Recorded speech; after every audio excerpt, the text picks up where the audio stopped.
Hey everybody, Josh the RV Nerd at Bish's RV down here at the Las Vegas Jayco display scene. What's Alive for 25 with one of your favorite floor plans from Jay Feather. This is a really smart, very popular couples model. It comes in tip to tail under 30 feet, so it's not something that's so big that moving it around and handling it and parking it is quite a challenge.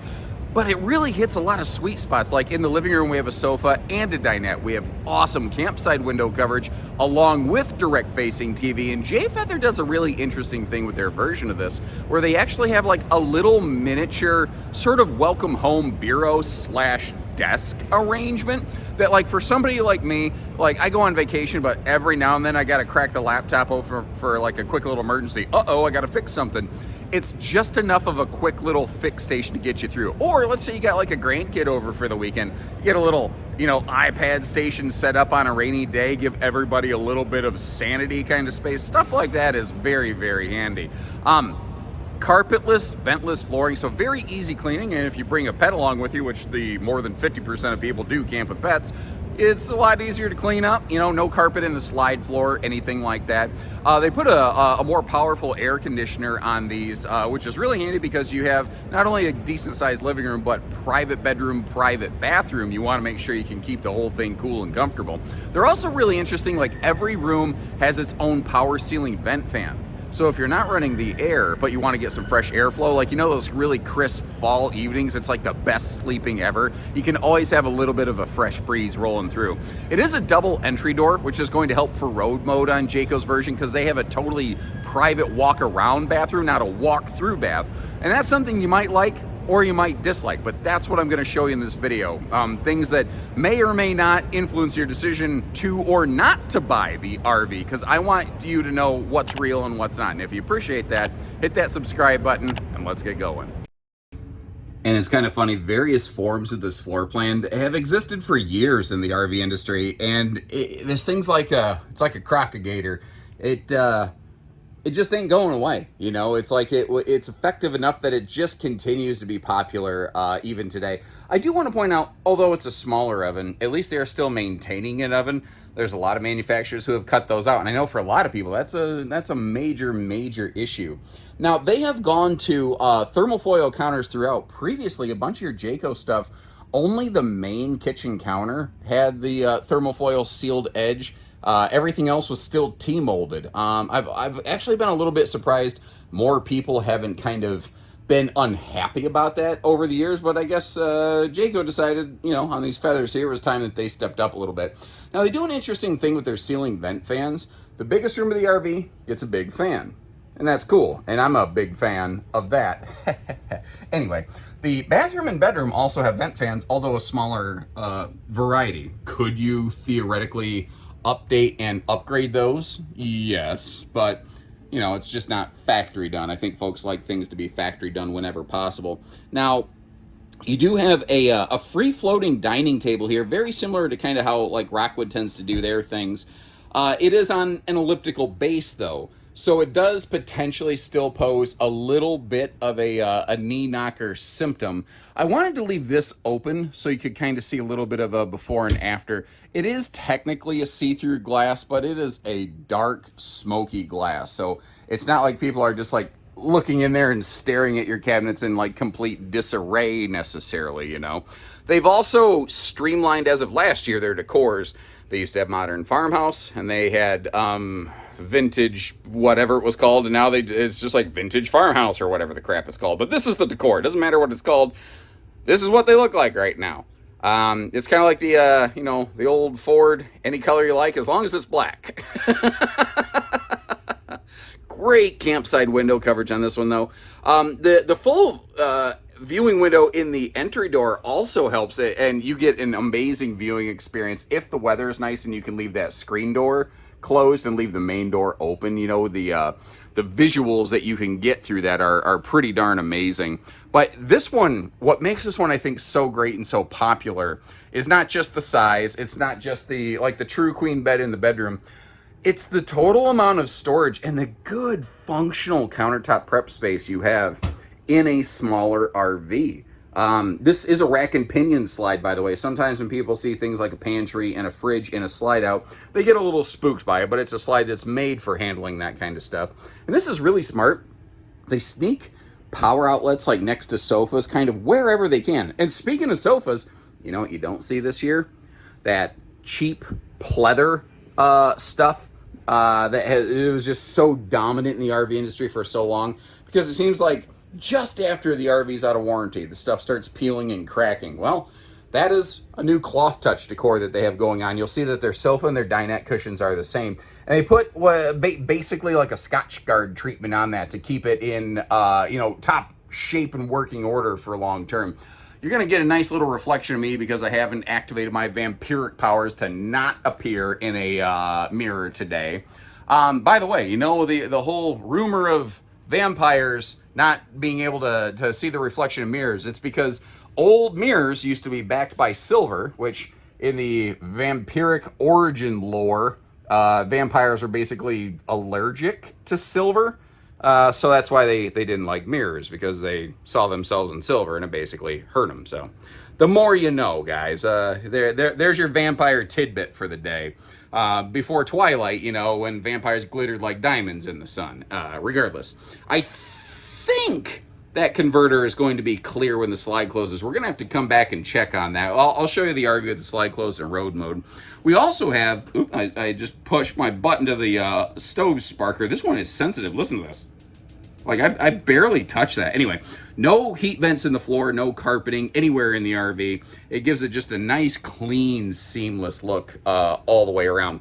You'll see in a minute that your windows all have blackout roller shades as well. And I kind of like how they have the controls for the RV all in one location. This is something I'm always curious about.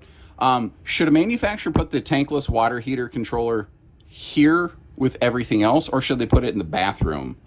I think once people get that temperature set, it really doesn't matter. That's my estimation. Once they get it set, it really doesn't matter. Now, it's easy to miss because the decoration plant here is kind of half hiding it. But you do actually have a pop-up power tower back here. And part of the reason that it's not popped up is because the Welcome to the Jungle plant actually had hidden that from me initially as well. Despite the fact that I've been through this RV before and seen it before, I still hadn't noticed that. Now, if you look down here, they have a very interesting mini desk station. So sliding that out, the desk seat is basically a floating storage footrest ottoman wombo combo kind of thing. And I don't think it's a desk area intended to be like a permanent long-term, you're going to completely work out of the RV station. I think it's for somebody like me who maybe when you're on vacation, occasionally you need to, the company calls like, hey, Josh, we had a problem with your YouTube video or something like that, and I got to get down there and do some triage real quick.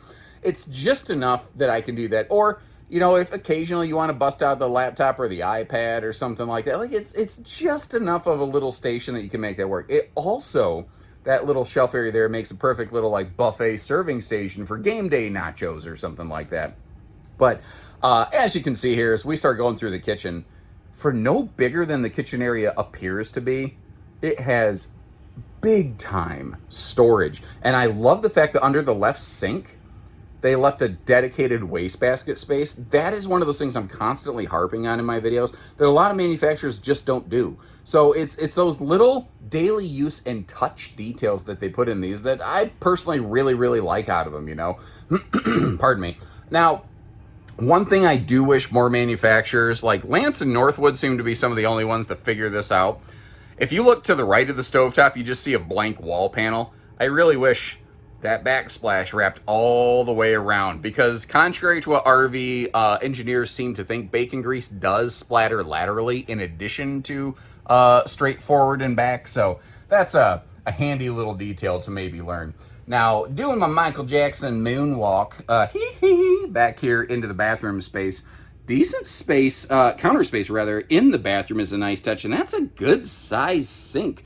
They also made the faucet a little bit of a high rise, just enough to actually be able to get your hands in there without scraping them against the faucet. Now, pardon me, this RV is 6.5 foot tall floor to ceiling, which means that my head's going to be up in that skylight right there. And it does have one of those retractable screen shower door kind of things. I haven't done a good job in the past of pointing those things out for people, so I'm going to try to figure out a better way to alert you to that feature there.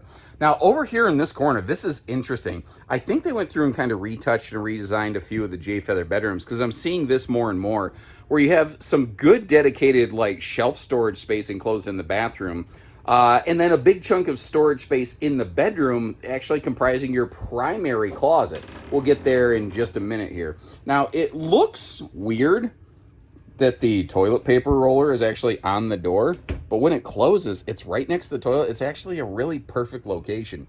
And this is another touch little detail Jay Feather's always been very good about.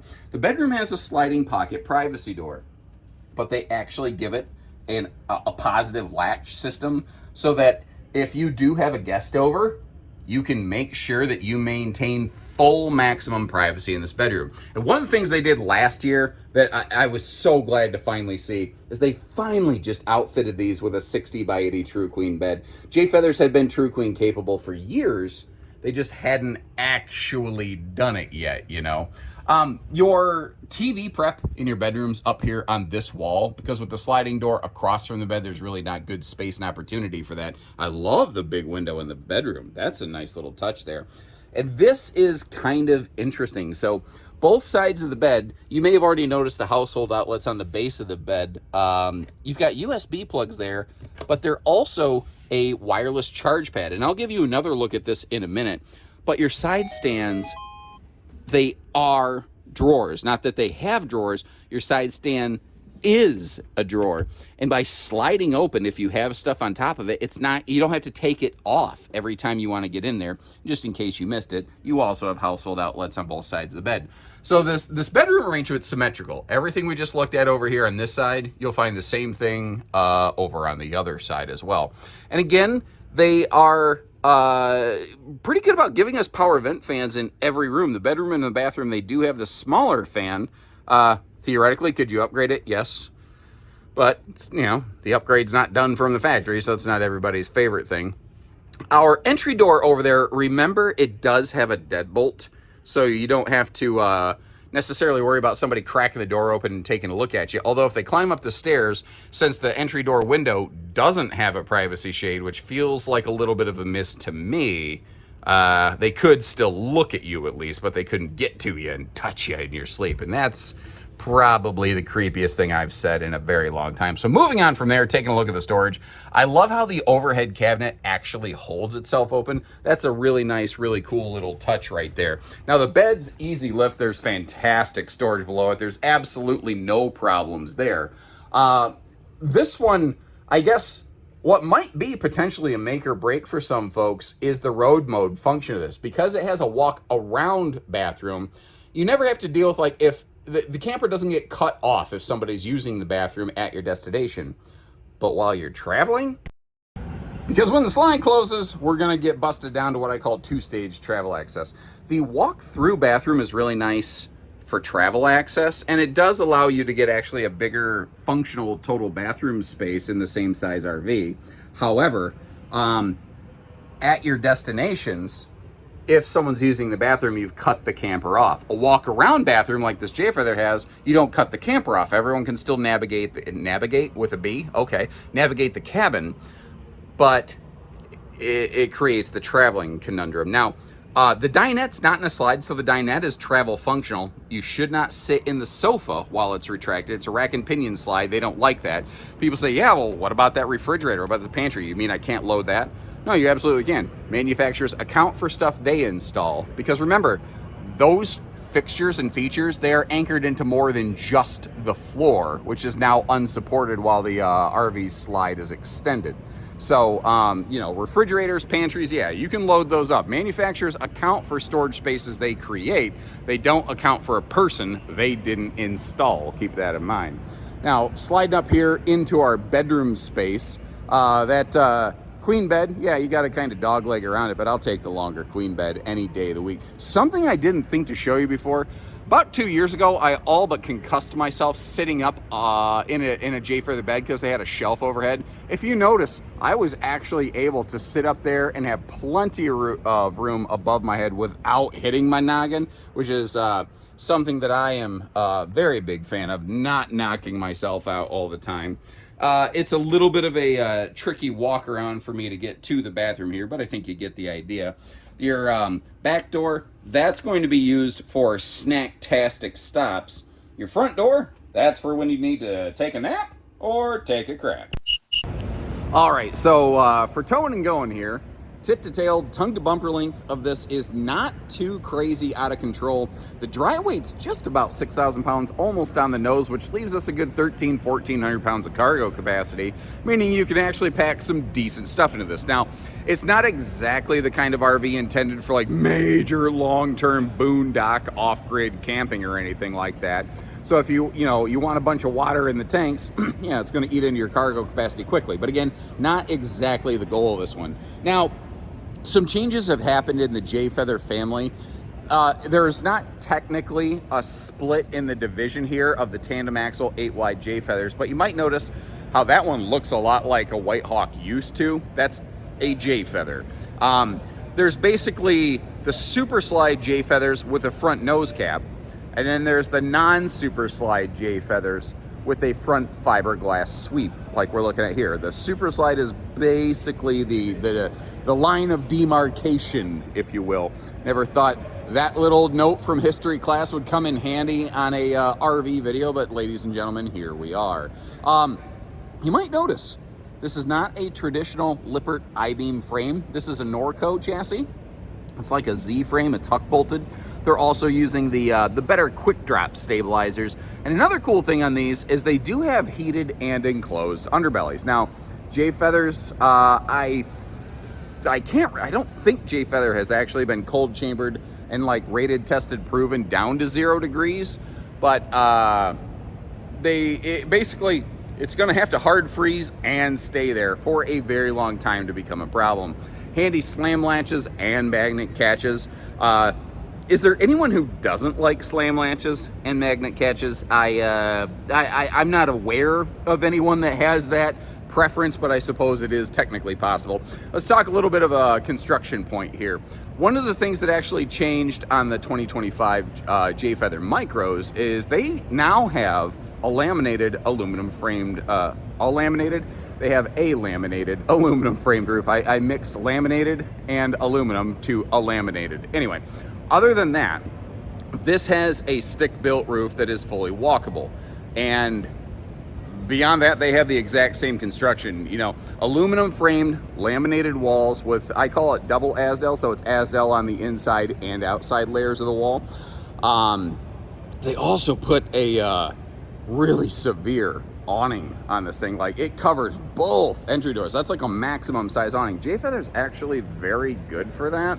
Again, that's something I've never heard someone say, boy, I wish my camper had a smaller awning, you know. Now, something I say all the time is, boy, I wish this RV didn't have speakers basically on the freaking roof, but hey, that's just me. Goodyear Endurance radials down here. There is the availability for tire pressure monitoring on these as well, and it's easily missed, but basically, like, behind the steps, you see that little blue tag hanging down? It's actually the plug for the gas grill quick connect. So you can do some cooking outside, and you know, depending on depending on the weather, if you want the grill to be behind the RV, you could do that. If you want the grill to be under the awning on a drizzly day, you could do that too. No big deal.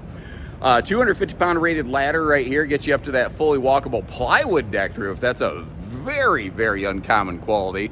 And in our early floor plan and flash footage, you might have noticed how it does have a 200-watt solar package. That's the base factory standard. Jayco calls it Overlander 1, 30-amp charge controller, and a 200-watt panel. There's also the availability, I believe, for Overlander 2 on this, which is 2 of those panels, as well as a 2,000-watt inverter that will run several, not all of the outlets. It won't run the microwave, it won't run the air conditioner, that kind of stuff, but a couple small outlets for a little bit of like Cracker Barrel parking lot kind of use that can do that. It's a 60,000 BTU tankless on-demand water heater, by the way. And how much you want to bet this is not unlocked? Because I forgot to get over here and check this. No, it's not, of course. Not that there's even a lot to show here, but I like to practice the concept of not an ounce of space gone to waste. This is just space behind the refrigerator.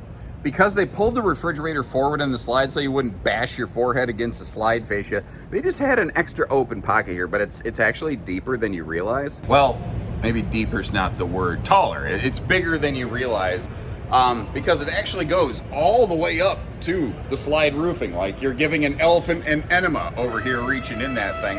And they do that because if they made a really big tall door, you'd have a hard time reaching up here to do the latches and the locks and stuff. Now, like I'm tall, I could probably do it, but the RV's tall enough, it'd still be a bit of a challenge for me, let alone my wife, who's a little more gravity friendly, wouldn't be able to handle it. So they put a door down here where you can get to it. Well, like if you have tall stuff like a baseball bat to fend off a gas station murder hobo, you can slide it up in there, and then when you get to your destination, get it on standby.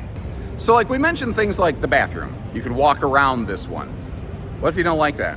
What if you prefer a walk-through bathroom? Well, take a look at the links in the video description. They're not the only builder to make a layout like this. Like Imagine has something that's pretty similar, Tracer, Freedom Express. I'm gonna try to dig up some links to some of those other ones for you to check out and watch any of those. Let me know which one you'd go with and why. I'll also leave you some links in the video description where you can always see real world pricing and availability at any time. And if you appreciate how we just are totally transparent and candid about these things, hit that subscribe button.